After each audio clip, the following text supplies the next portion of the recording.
following the events of the Horus Heresy. The surviving traitor Primarchs, Angron, Fulgrim, Lorgar, Perturabo, Magnus and Mortarion, all ascended to demonhood, becoming demon princes and trophies of the Chaos Gods. Each Primarch would also be gifted a world to rule over within the warp, shaping it into any form they see fit. Each Demon Primarch would also become a great and favoured champion of the Chaos Gods. Seemingly, except for one, Mortarion.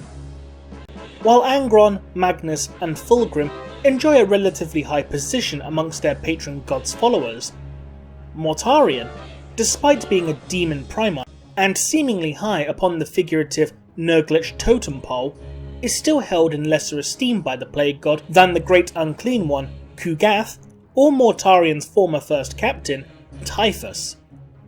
During the Ultramar campaign, Typhus scathed his Primarch for daring to give him orders.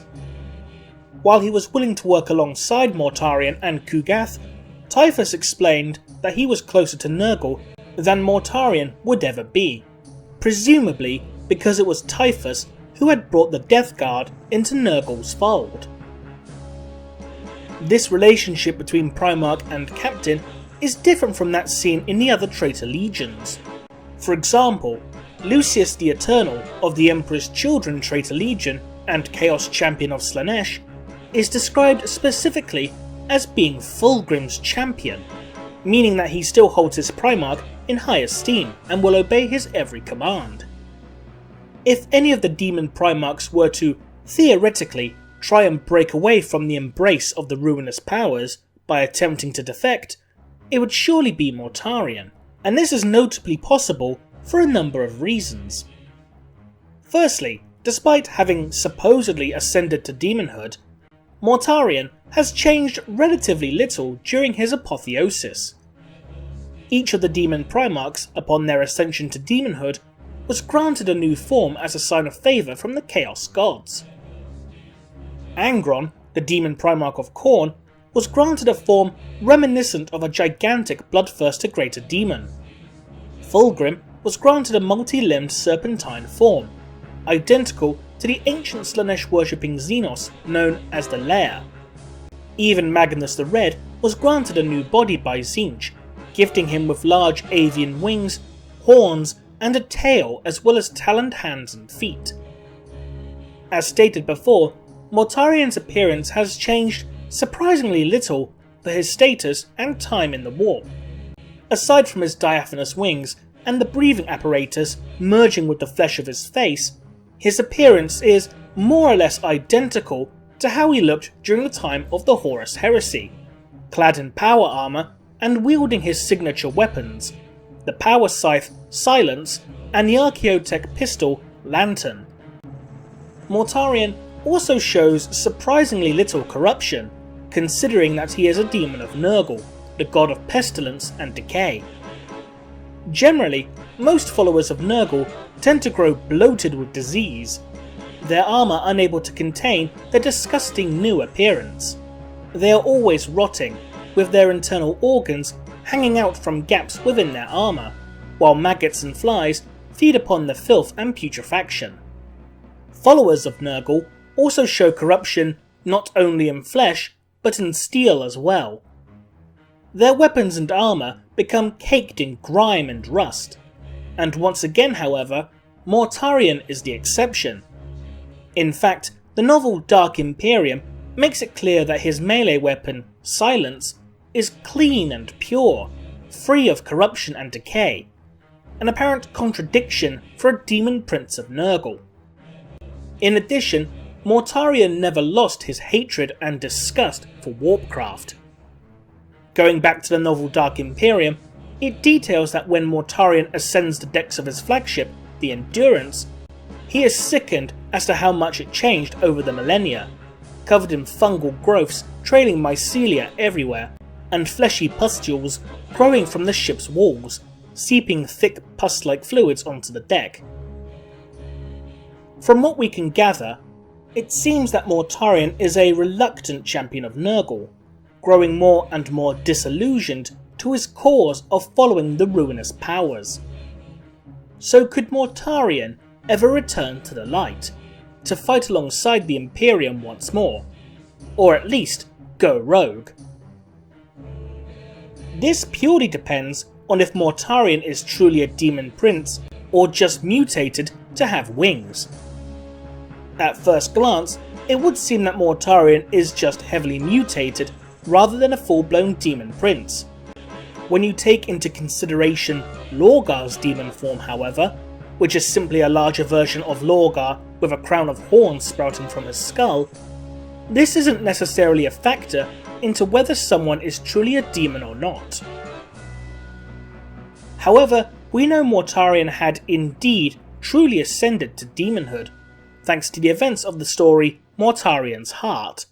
In the story, Kaldor Drago banishes Mortarion back to the Warp after grievously wounding him with his Nemesis Force Sword known as Titan Sword, and uttering Mortarion's true name, the name the Emperor himself intended to give the Primarch.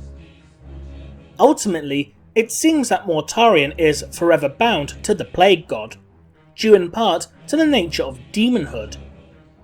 Demons are created from the Chaos Gods themselves, and are effectively living extensions of them, representing various parts of their omnipotence, nature and ego. Their forms can essentially be reabsorbed by the gods whenever they so desire.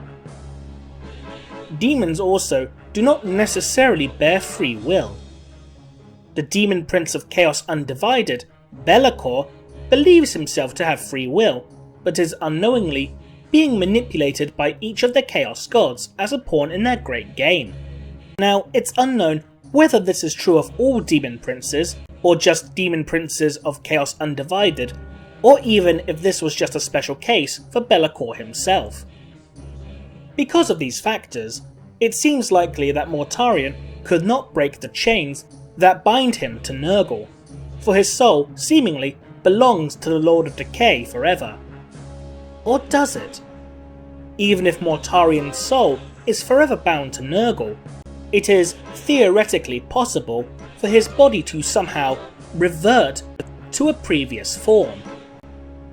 During the fall of Cadia, when the Cadian pylons were activated, warp energy and warp entities were stripped from Abaddon's demon engines and the possessed, while demons and the Legion of the Damned were banished back into the warp.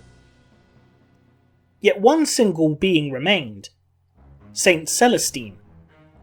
Celestine, the most famous of the entities known as living saints, despite suffering through agonizing pain from the pylons, remained, although her powers dwindled exponentially. Rumours abound to just what exactly Saint Celestine is, if she is a demon prince, something akin to a Phoenix Lord, or something else entirely. But if she is indeed a form of demon prince, then this proves that Mortarion could, at least in theory, revert back to a mortal existence once more, even if only briefly. There still remains an unforeseen factor in regards to Nurgle. His bride, Ayesha, the Eldar goddess of healing. Ayesha is bound within a cage inside the Garden of Nurgle, and forced night and day to ingest the new diseases Nurgle himself concocts from his cauldron. However, whenever Nurgle is otherwise preoccupied, Ayesha whispers the secrets of how to cure Nurgle's plagues to mortals, so that they need not suffer.